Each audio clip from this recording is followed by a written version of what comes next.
in the history of the market, and that's how this topic arrived. So I'm going to share the vital informations from this topic. My name is Milad Madlani.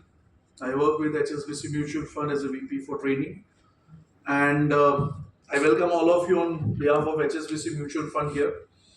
I would like to start this topic with a beautiful story.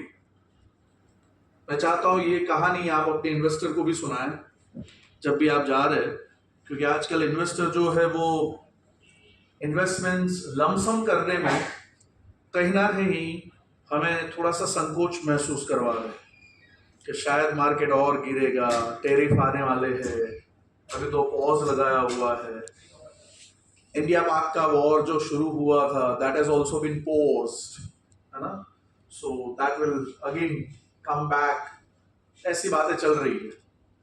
सो कहानी कुछ ऐसी है, एक छोटे से गांव में सारी जो गांव वाले थे वो बड़े ही मेहनती थे, बड़े ही अच्छे तरीके से अपने परिवार का पेट पालते थे, खेती बाड़ी करते थे, काम करते थे। I am sorry. अब उस खुशहाली भरे गांव में एक पैसे वाला आदमी जिसको हम लोग सेठ बुलाते हैं, वो सेठ जो है वो शहर से आता है। आने के बाद वो गांव वालों को बताता है कि गांव के बाजू में जो फॉरेस्ट है, उस फॉरेस्ट से जो भी मुझे एक बंदर पकड़ के लाके देगा, उस हर एक बंदर का मैं 500 रुपया दूंगा। ये सुन के गांव वाले बड़े ही खुश होते हैं और सब लोग बंदर को पकड़ने के लिए फॉरेस्ट में जाते हैं। फॉरेस्ट में बहुत बड़ी संख्या थी बंदरों की, तो सब लोग बंदर पकड़ना शुरू करते हैं। जब भी कोई बंदर सेठ को लाके दिया जाता था, सेठ जो है उस बंदर का 500 रुपया गांव वालों को दे देता था। गांव वालों की अच्छी कमाई होने लगी। सेठ ने गांव वालों को मोटिवेट करने के लिए थोड़े दिन के बाद एक और अनाउंसमेंट की, अब जो भी कोई मुझे बंदर पकड़ के लाके देगा, उस बंदर का मैं 700 रुपया दूंगा। गांव वाले और मेहनत करने लगे और बंदर को पकड़ने लगे। धीरे धीरे वो जो फॉरेस्ट था वो बंदरों से खाली हो रहा था। सेठ ने अनाउंसमेंट किया, अब जो कोई भी मुझे बंदर ला के देगा उसका मैं 1000 रुपया दूंगा। अब तो गांव वालों ने जिद पकड़ ली, पेड़ों पे चढ़ के जान को जोखिम में डाल के बंदरों को पकड़ने लगे। उसी दौरान सेठ ने बताया कि उसको कुछ काम की वजह से शहर जाना पड़ेगा। गांव वाले थोड़े नाराज हो गए, बोलते हमने आपको बंदर ला के दिए और हम लोग मेहनत भी कर रहे हैं, आपने बोला था कि 1000 रुपया आप हर एक बंदर का देंगे, आप ऐसे बीच में नहीं जा सकते। सेठ ने बोला कोई बात नहीं, चलो मैं मेरी जगह पे एक मैनेजर को अपॉइंट करके जाता हूँ। सेठ ने एक मैनेजर को अपॉइंट किया और सेठ जो है वो शहर चला गया। गांव वालों की दुविधा बढ़ रही थी क्योंकि जंगल में बंदर मिल नहीं रहे थे। ये दुविधा गांव वालों ने मैनेजर को बताई। मैनेजर बड़ा ही चालाक था। मैनेजर ने बोला कि सेठ ने ये बंदर जिस जगह पे बांध के रखे हुए वो जगह मुझे पता है, अब चाहे तो इस बंदरों को मैं आपको 700 रुपये में बेच सकता हूं और आप सेठ आए तो उसको 1000 में बेच दीजिए, आपका बड़ा ही मुनाफा होगा। गांव वाले बोले थे, उन्होंने इस चीज में अपना फायदा देखा और लोगों ने लाइन लगाई मैनेजर के ऑफिस के बाहर बंदरों को खरीदने के लिए। कुछ लोगों ने तो कर्जे उठाए और कर्जे करके उसने बंदरों को खरीदा। मैनेजर के हाथ में पैसा आते ही मैनेजर फरार हो गया। गांव वाले महीनों तक सेठ की राह देख रहे थे। बंदर बहुत आवाज करते थे, बंदरों को खाना खिलाना पड़ता था। आखिर में थक हार के सारे बंदरों को जंगल में वापस छोड़ के आ गए। एक छोटी सी कहानी जो मैंने आपको बताई, इस कहानी से हमें बहुत बड़ा संदेश मिलता है। कोई बता सकता है क्या संदेश मिला आपको इस कहानी से?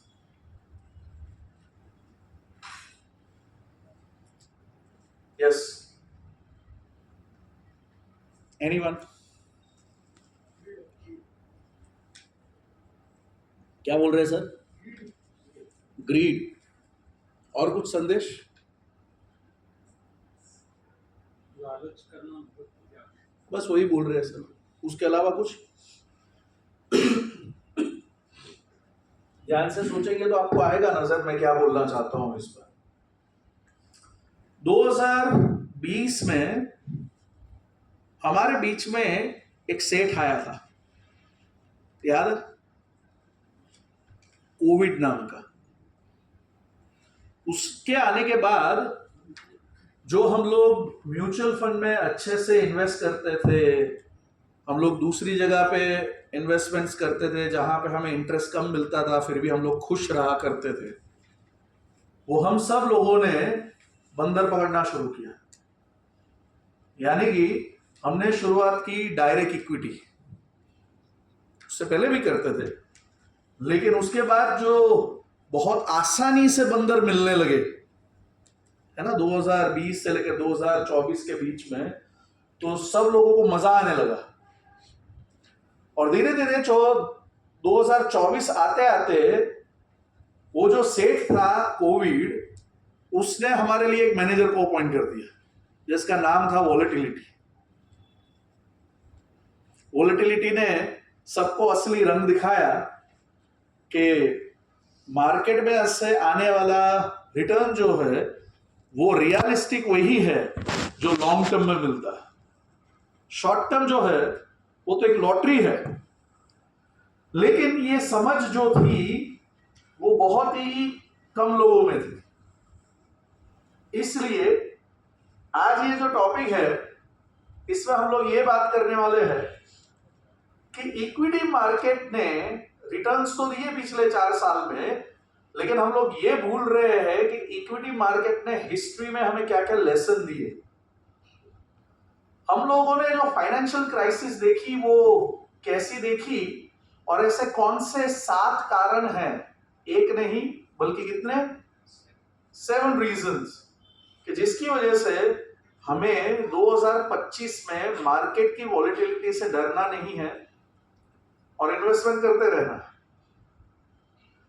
मैं आपके साथ ये कारण शेयर करूंगा, लेकिन आप भी जानते हैं, मैं भी जानता हूं कि कहीं ना कहीं इन्वेस्टर्स जो है वो जब भी अपना प्रॉफिट नीचे जाता है तो गोल जो है उसका डिले हो रहा है, टेंशन में आ जाते हैं, और हमारा भी कहीं ना कहीं ब्लड प्रेशर है वो थोड़ा बढ़ना शुरू होता है कि भाई हमारा AUM जो ऊपर जाना चाहिए वो जा नहीं रहा है, तो उसकी वजह से जो आमदनी पैदा होनी चाहिए वो हो नहीं रही है। Am I right or wrong? Yes or wrong?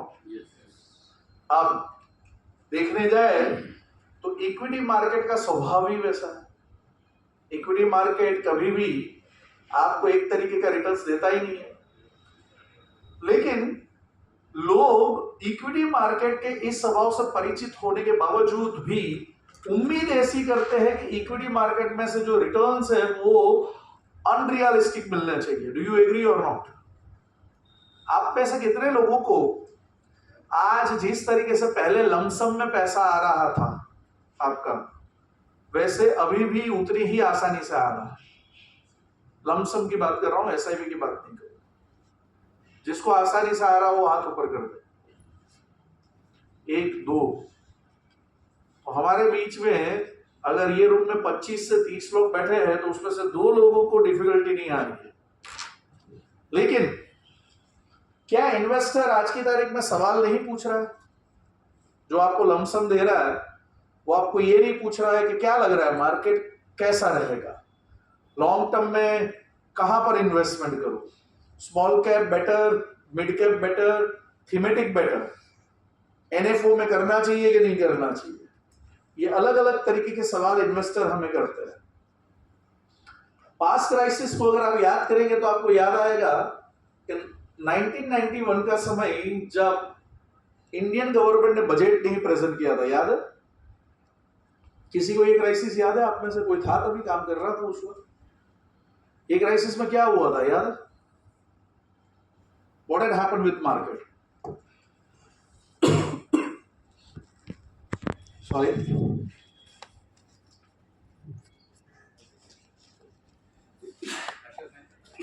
Arshad Mehta 1993 में हुआ था। गोल्ड मॉर्गेज किया था, क्यों? Why? रिजर्व क्यों कम हुआ था? क्या कारण था? याद आ रहा है कुछ? Open economy.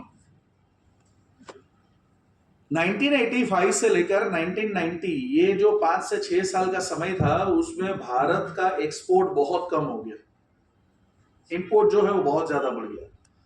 फॉरेक्स रिजर्व इतनी हद तक कम हो गया कि खाली 6 हफ्ते चल सके उतना फॉरेक्स रिजर्व बचा आपके पास।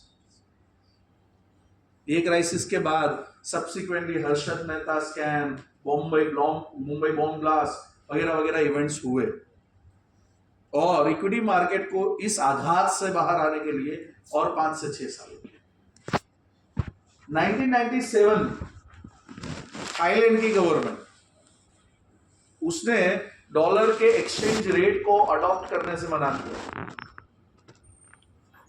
थाईलैंड से मलेशिया, सिंगापुर, और धीरे धीरे ये क्राइसिस भारत में भी फैल गई। Billions of rupees got wiped out. असंख्य लोगों को बहुत बड़ा नुकसान।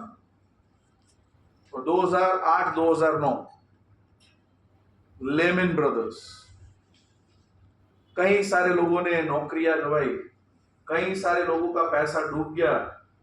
ये सभी क्राइसिस हमारे साथ घटी। मार्केट ने तभी भी नेगेटिव रिटर्न्स दिए।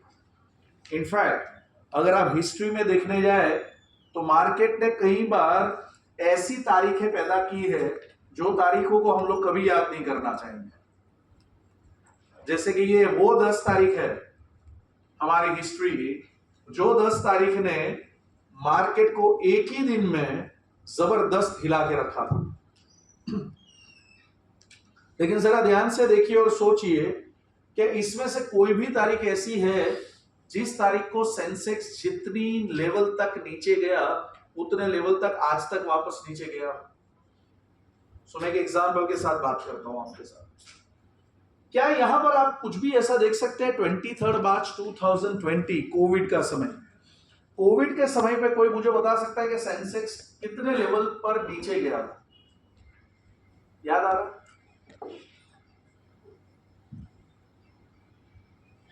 What was the level? Not Nifty, sir. I'm talking about Sensex. Yeah, you were right. However, what about the Sensex? It was 25,000. Let me tell you, उसके बाद ये तारीख के बाद गूगल पे चेक कीजिए कि क्या कभी सेंसेक्स 25,000 तक गया? नेवर। उसी तरीके की ये सारी तारीखों में सेंसेक्स जिस लेवल तक नीचे गया है, आप चेक करेंगे तो आपको पता चलेगा कि कोई भी जगह पे सेंसेक्स इतना नीचे नहीं गया है, कोई भी तारीख। कहने का मतलब क्या है? कहने का मतलब ये है कि ये डेटा अगर आप अपने इन्वेस्टर को दिखाते हो तो उनको ये समझ में आता है कि सेंसेक्स जो है वो एक बार नहीं कई बार गिर चुका है, लेकिन गिरकर वापस फुल फोर्स के साथ ऊपर उठा है, कई सारी क्राइसिस से गुजरने के बाद भी। अब यहां पे देखना यह है कि आज की तारीख में जो कंफ्यूजिंग माइंड है लोगों का कि भाई क्या किया जाए, अलग अलग तरीके से लोग सोच रहे और फाइनली यही कंक्लूजन पे। अगर आप लॉन्ग टर्म में सेंसेक्स का रिटर्न देखें तो आपको नजर आएगा कि सेंसेक्स ने पिछले 35 साल में 14.43% का एवरेज कैगर दिया। उतना ही नहीं, अगर किसी ने 1 लाख रुपया डाला था तो वो 113 गुना बना दिया 35 साल। In the history of the market, and that's how this topic arrived. So I'm going to share the vital informations from this topic. My name is Milad Madlani. I work with HSBC Mutual Fund as a VP for training, and I welcome all of you on behalf of HSBC Mutual Fund here. I would like to start this topic with a beautiful story. मैं चाहता हूँ ये कहानी आप अपने investor को भी सुनाएं जब भी आप जा रहे हैं, क्योंकि आजकल इन्वेस्टर जो है वो इन्वेस्टमेंट्स लमसम करने में कहीं ना कहीं हमें थोड़ा सा संकोच महसूस करवा रहे हैं कि शायद मार्केट और गिरेगा, टैरिफ आने वाले हैं, अभी तो पॉज लगाया हुआ है। इंडिया पाक का वॉर जो शुरू हुआ था, that has also been paused, है ना, so that will again come back, ऐसी बातें चल रही है। सो कहानी कुछ ऐसी है, एक छोटे से गांव में सारी जो गांव वाले थे वो बड़े ही मेहनती थे, बड़े ही अच्छे तरीके से अपने परिवार का पेट पालते थे, खेती बाड़ी करते थे, काम करते थे।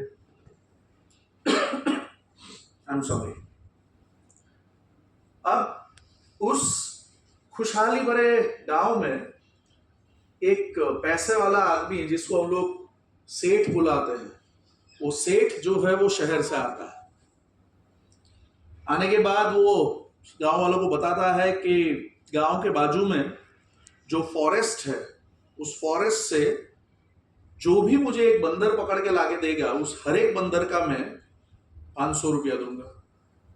ये सुन के गांव वाले बड़े ही खुश होते हैं और सब लोग बंदर को पकड़ने के लिए फॉरेस्ट में जाते हैं।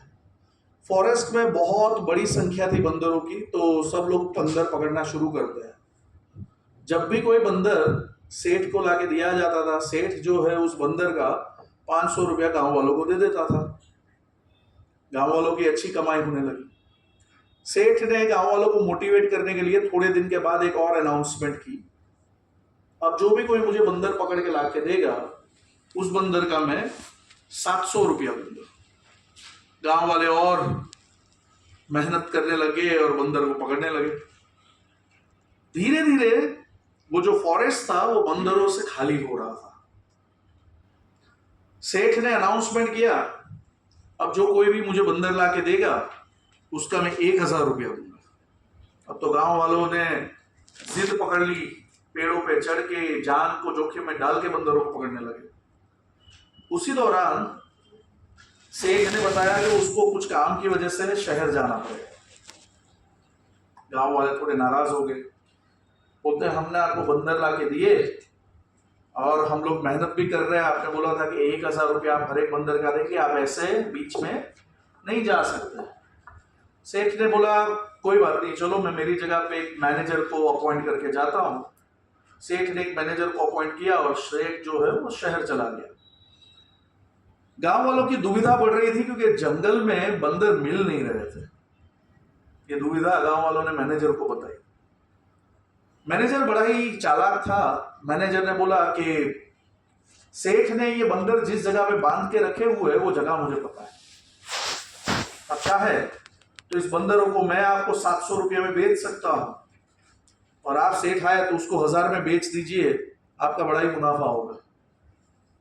गांव वाले बोले थे, उन्होंने इस चीज में अपना फायदा देखा और लोगों ने लाइन लगाई मैनेजर के ऑफिस के बाहर बंदरों को खरीदने के लिए। कुछ लोगों ने तो कर्जे उठाए और कर्जे करके उसने बंदरों को खरीदा। मैनेजर के हाथ में पैसा आते ही मैनेजर फरार हो गया। गांव वाले महीनों तक सेठ की राह देख रहे थे। बंदर बहुत आवाज करते थे, बंदरों को खाना खिलाना पड़ता था। आखिर में थक हार के सारे बंदरों को जंगल में वापस छोड़ के आ गए। एक छोटी सी कहानी जो मैंने आपको बताई, इस कहानी से हमें बहुत बड़ा संदेश मिलता है। कोई बता सकता है क्या संदेश मिला आपको इस कहानी से?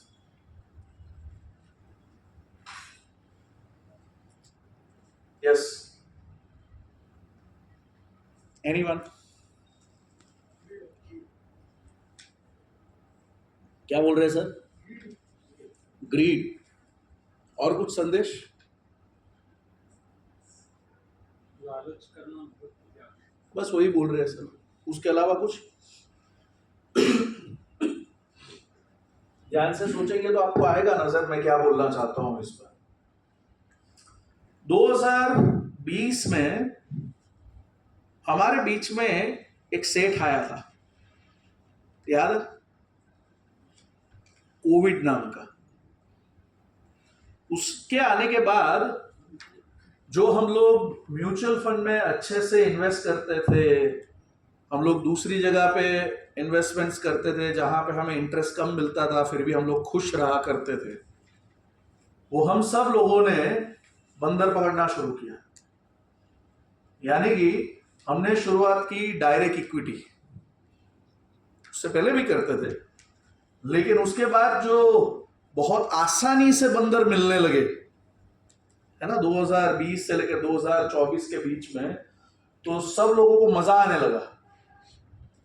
और धीरे धीरे 2024 आते आते वो जो सेठ था कोविड, उसने हमारे लिए एक मैनेजर को अपॉइंट कर दिया जिसका नाम था वॉलेटिलिटी।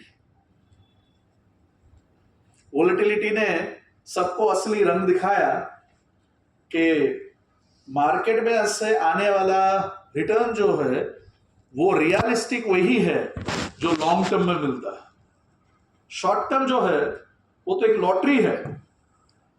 लेकिन ये समझ जो थी वो बहुत ही कम लोगों में थी।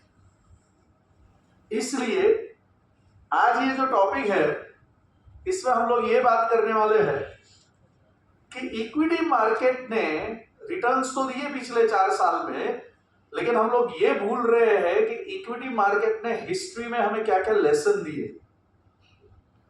हम लोगों ने जो फाइनेंशियल क्राइसिस देखी वो कैसी देखी, और ऐसे कौन से 7 कारण हैं, एक नहीं बल्कि कितने, 7 रीजंस, कि जिसकी वजह से हमें 2025 में मार्केट की वॉलेटिलिटी से डरना नहीं है और इन्वेस्टमेंट करते रहना है।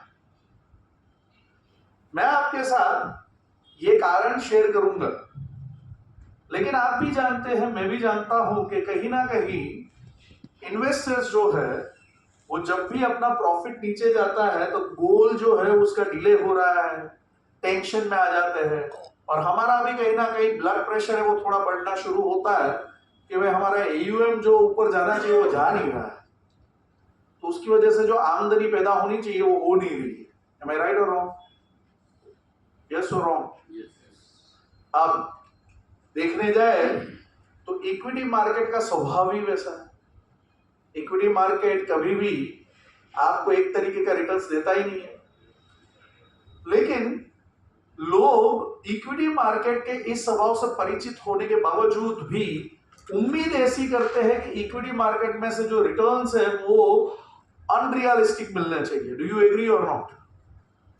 आप में से कितने लोगों को आज जिस तरीके से पहले लमसम में पैसा आ रहा था आपका, वैसे अभी भी उतनी ही आसानी से आ रहा है? लमसम की बात कर रहा हूं, SIP की बात नहीं कर रहा। जिसको आसानी से आ रहा वो हाथ ऊपर कर दे। 1 2। तो हमारे बीच में अगर ये रूम में 25 से 30 लोग बैठे हैं तो उसमें से 2 लोगों को डिफिकल्टी नहीं आ रही है। लेकिन क्या इन्वेस्टर आज की तारीख में सवाल नहीं पूछ रहा है? जो आपको लमसम दे रहा है वो आपको ये नहीं पूछ रहा है कि क्या लग रहा है मार्केट कैसा रहेगा, लॉन्ग टर्म में कहां पर इन्वेस्टमेंट करूं, small cap better, mid cap better, thematic better, NFO में करना चाहिए कि नहीं करना चाहिए? ये अलग अलग तरीके के सवाल इन्वेस्टर हमें करते हैं। पास्ट क्राइसिस को अगर आप याद करेंगे तो आपको याद आएगा कि 1991 का समय जब इंडियन गवर्नमेंट ने बजट नहीं प्रेजेंट किया था, याद है? किसी को ये क्राइसिस याद है? आप में से कोई था तभी काम कर रहा था उस वक्त? ये क्राइसिस में क्या हुआ था याद? What had happened with market? Sorry.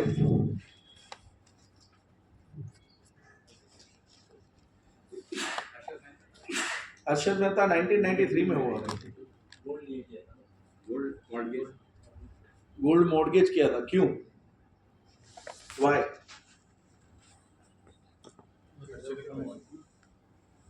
Reserve क्यों कम हुआ था? क्या कारण था? याद आ रहा है कुछ? Open economy. 1985 से लेकर 1990 ये जो 5 से 6 साल का समय था उसमें भारत का एक्सपोर्ट बहुत कम हो गया, इंपोर्ट जो है वो बहुत ज्यादा बढ़ गया। फॉरेक्स रिजर्व इतनी हद तक कम हो गया कि खाली 6 हफ्ते चल सके उतना फॉरेक्स रिजर्व बचा आपके पास। ये क्राइसिस के बाद subsequently Harshad Mehta scam, Mumbai bomb blast वगैरह वगैरह इवेंट्स हुए, और इक्विटी मार्केट को इस आघात से बाहर आने के लिए और 5 से 6 साल हो गए। 1997 थाईलैंड की गवर्नमेंट उसने डॉलर के एक्सचेंज रेट को अडॉप्ट करने से मना किया। थाईलैंड से मलेशिया, सिंगापुर और धीरे धीरे ये क्राइसिस भारत में भी फैल गई। Billions of rupees got wiped out. असंख्य लोगों को बहुत बड़ा नुकसान। और 2008-2009 लेमन ब्रदर्स, कई सारे लोगों ने नौकरियां गंवाई, कई सारे लोगों का पैसा डूब गया। ये सभी क्राइसिस हमारे साथ घटी। मार्केट ने तभी भी नेगेटिव रिटर्न्स दिए। इनफैक्ट अगर आप हिस्ट्री में देखने जाए तो मार्केट ने कई बार ऐसी तारीखें पैदा की है जो तारीखों को हम लोग कभी याद नहीं करना चाहेंगे। जैसे कि ये वो 10 तारीख है हमारी हिस्ट्री की, जो 10 तारीख ने मार्केट को एक ही दिन में जबरदस्त हिला के रखा था। लेकिन जरा ध्यान से देखिए और सोचिए कि इसमें से कोई भी तारीख ऐसी है जिस तारीख को सेंसेक्स जितनी लेवल तक नीचे गया उतने लेवल तक आज तक वापस नीचे गया। सो मैं एक एग्जाम्पल के साथ बात करता हूं आपके साथ। क्या यहां पर आप कुछ भी ऐसा देख सकते हैं 23 मार्च 2020 कोविड का समय, कोविड के समय पे कोई मुझे बता सकता है कि सेंसेक्स कितने लेवल पर नीचे गया था? याद आ रहा?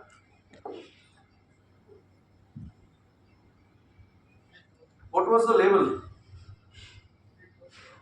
Not Nifty, sir. I'm talking about Sensex. Yeah, you were right. However, what about the Sensex? It was 25,000. Let me tell you, उसके बाद ये तारीख के बाद गूगल पे चेक कीजिए कि क्या कभी सेंसेक्स 25,000 तक गया? नेवर। उसी तरीके की ये सारी तारीखों में सेंसेक्स जिस लेवल तक नीचे गया है, आप चेक करेंगे तो आपको पता चलेगा कि कोई भी जगह पे सेंसेक्स इतना नीचे नहीं गया है, कोई भी तारीख। कहने का मतलब क्या है? कहने का मतलब ये है कि ये डेटा अगर आप अपने इन्वेस्टर को दिखाते हो तो उनको ये समझ में आता है कि सेंसेक्स जो है वो एक बार नहीं कई बार गिर चुका है, लेकिन गिरकर वापस फुल फोर्स के साथ ऊपर उठा है, कई सारी क्राइसिस से गुजरने के बाद भी। अब यहां पे देखना यह है कि आज की तारीख में जो कंफ्यूजिंग माइंड है लोगों का कि भाई क्या किया जाए, अलग अलग तरीके से लोग सोच रहे और फाइनली यही कंक्लूजन पे। अगर आप लॉन्ग टर्म में सेंसेक्स का रिटर्न देखें तो आपको नजर आएगा कि सेंसेक्स ने पिछले 35 साल में 14.43% का एवरेज कैगर दिया। उतना ही नहीं, अगर किसी ने 1 लाख रुपया डाला था तो वो 113 गुना बना दिया 35 साल। तो पहला कारण यह है कि वॉलेटिलिटी आज पहली बार नहीं आई है। पिछले 42 ईयर से हर साल सेंसेक्स में गिरावट। तो पहला कारण यह है कि वॉलेटिलिटी आज पहली बार नहीं आई है। पिछले 42 ईयर से हर साल सेंसेक्स में गिरावट। ये सेंसेक्स ने बाउंस बैक किया और रिटर्न्स 113 गुना बढ़ा है। So, if someone is scared of the volatility today, they are missing out the benefit in the long run. क्योंकि सेंसेक्स जो वॉलेटिलिटी में कायम रहता है उसको ही रिटर्न देता है। ये पहला कारण है that anyone should stay invested today. मैं जानता हूं कि ये चीज शायद आप बोलते भी होंगे कि लॉन्ग टर्म में सेंसेक्स बहुत अच्छा रिटर्न देता है, लेकिन ये डेटा में आप